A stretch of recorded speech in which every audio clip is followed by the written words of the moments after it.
Merci Madame la maire, chers collègues. Le débat d'orientation budgétaire est le moment le plus politique pour notre Assemblée.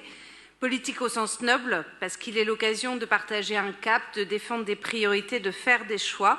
Et ici, en quelques minutes, je voulais donner le sens qu'entendent les écologistes quand nous parlons de bouclier social.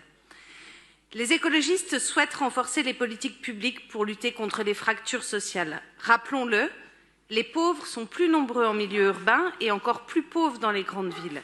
Cela nous oblige à penser notre politique publique d'abord en direction des plus fragiles.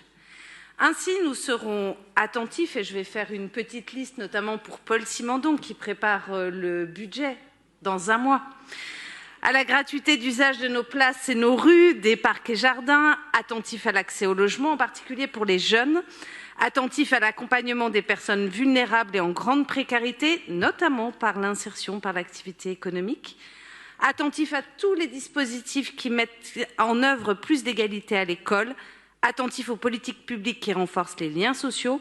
Pour nous, autant le dire clairement, nous priorisons ces liens à leur coût. Pour détailler une ampleur beaucoup plus importante aujourd'hui, puisqu'un étudiant sur deux déclare ne pas manger à sa faim.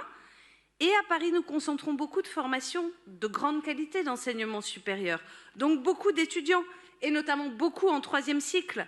Or, la dernière étude de l'Observatoire du SAMU social démontre que ce sont celles et ceux qui sont en fin d'études qui sont le plus touchés par la précarité étudiante, qui peuvent le moins faire appel à la solidarité familiale, qui parfois n'ont pas connaissance ou sont éloignés des dispositifs d'aide quand ils sont dans le diffus, plutôt qu'en résidence étudiante. Nous vous proposons donc en 2023 une coordination des politiques publiques avec les autres acteurs en faveur de la lutte contre la précarité étudiante et d'y affecter les moyens nécessaires.